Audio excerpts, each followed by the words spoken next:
Sorry to Bother You is a surrealist black comedy released in 2018 as the directorial debut of rapper/activist Boots Riley. And honestly, I can't think of a better possible debut. The film is a biting and hilarious satire of modern society, tackling themes of worker exploitation, racism, and the struggle to survive and maintain one's integrity within the corruption of capitalism. It is simultaneously crude, insightful, thematically rich, and unafraid to confront its viewers with uncomfortable topics. The film focuses on Cassius Green, a young African-American man played by Lakeith Stanfield, who gets a job at a telemarketing company. He initially struggles to find success at this job until one of his co-workers gives him a piece of advice. Let me give you a tip. You want to make some money here? Use your white voice. My white voice? I'm talking about Will Smith's wife, like this young blood. Hey, Mr. Kramer, this is Langston from Regal View. As always, we'll be getting that out to you right away. This advice allows him to excel at his job, and he is eventually promoted to the position of power caller. We're going upstairs, power caller. They even have their own elevator. However, this comes at around the same time as his fellow telemarketers, including his girlfriend Detroit, played by Tessa Thompson, are going on strike in an attempt to unionize, and Cash's new position puts him at odds with his co-workers. It is morally emaciated. I can't ride with you. I'm doing something I'm really good at. As Cassius continues to advance within the company, this gradually comes at the cost of his values and much of his personal identity.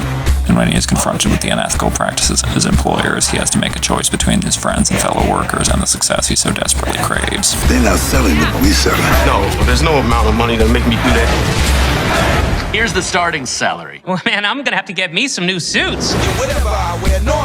Honestly, I could probably go on forever when discussing this film's themes, but I'll try to be brief and avoid giving too much away, since there are some surprises in the latter half of the film that I dare not spoil. The film is a critique of capitalism, but comes at it from a fairly unique standpoint.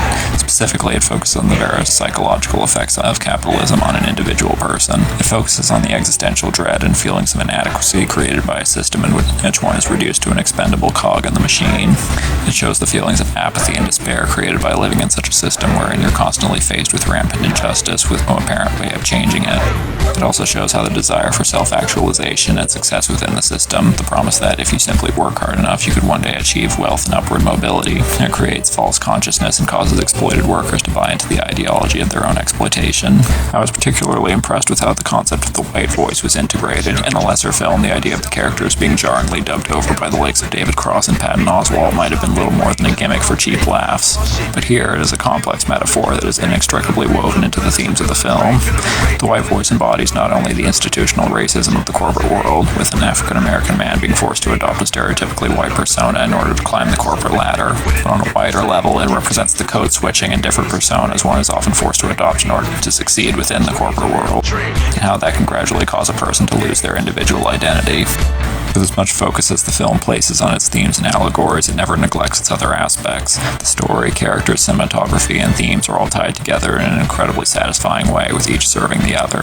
The overall film is incredibly stylized, and the cinematography, editing, and music all reflect this. There are several inspired visual gags throughout the film that contribute to the surreal, absurdist tone. A particular favorite of mine comes early in the film when Cassius is shown calling people for his job, and this is illustrated by having him literally drop into the homes of the people he's calling. The film invokes the uncanny valley brilliantly with the execution of the white voices. The dubbing creates an appropriately jarring effect that is at times hilarious and at times unsettling. The acting is solid all across the board. Lakeith Stanfield in particular does a fantastic job in the lead role, expertly playing Cassius as a relatable everyman whose motivations are very easy to understand and empathize with. Tessa Thompson, Stephen Yeun, and Omari Hardwick all give strong performances as well, and Armie Hammer is surprisingly fun as the film's main villain. The soundtrack is incredibly memorable as well, with much of it having been composed by Boots Riley's own band, The Coup. Overall, the film is easily a 10 out of 10 in my opinion. It is certainly an acquired taste, as it is weird, surreal, and goes to some dark, uncomfortable places at times. But if anything I've mentioned about this movie sounds like something you'd want to see, I'd highly recommend checking it out. You won't be disappointed. Oh yeah!